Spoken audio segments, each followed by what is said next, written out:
নমস্কার, আসাম প্রাইম নেটওয়ার্কে আমি ইন্দ্রাণী আপনাদের স্বাগত জানাচ্ছি। বদরপুর পুলিশের অভিযানে 4 দালালকে আটক করা হয়েছে। দালালরা বাংলাদেশিদের ভারতে প্রবেশে সহায়তা করছিল।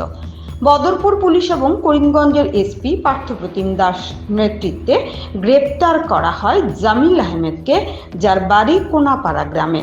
জামিল আহমেদকে জিজ্ঞাসাবাদের পর আরও 3 দালালকে গ্রেপ্তার করা হয়।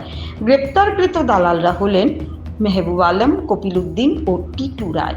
গ্রেপ্তারকৃতদের কাছ থেকে পুলিশ বিপুল পরিমাণ মালামাল উদ্ধার করেছে।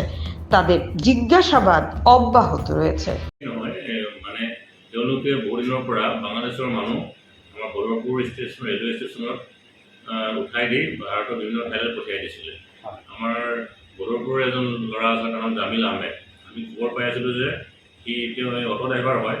তেওঁ কি কৰে, এই কালাইনৰ পৰা মানুহ লৈ আনি বাংলাদেশৰ মানুহ, তেওঁ মেঘালয়ৰ পৰা পাৰ হোৱা আহিছে মানুহকেইজন, আৰু মানুহ লৈ আহি আমাৰ বদৰপুৰ ষ্টেচনত টিকেট কাটি দিয়ে, জেনেৰেল ডবাৰ টিকেট কাটি দিয়ে আৰু মানুহখিনিক ভাৰতৰ বিভিন্ন ঠাইলৈ পঠিয়াই দিয়ে।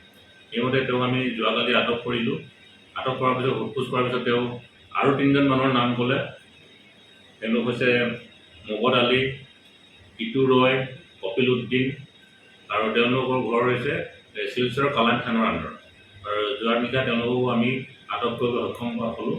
আৰু তেওঁলোকৰ মোবাইলবোৰ আমি চেক কৰাৰ পিছত বিভিন্ন আপত্তিজনক নথি-পত্ৰ, বাংলাদেশৰ মানুহৰ লগত হোৱাটছআপ কলিং আৰু পইচা লেনদেন আৰু টিকেটবোৰ পঠাই দিয়া, ৰেলৱে টিকেট কাটি পঠাই দিয়া, এইবোৰ আমি পাইছোঁ।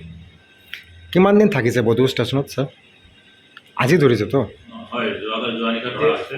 তেওঁলোকে কিবা জিহাদী সংগঠনৰ লগত জড়িত আছে নেকি এনেকুৱা কোৱা? এই আমি তদন্ত কৰি আছোঁ, আৰু তদন্ত সম্পূৰ্ণ হ'লে আমি এইটো জনাব পাৰিম।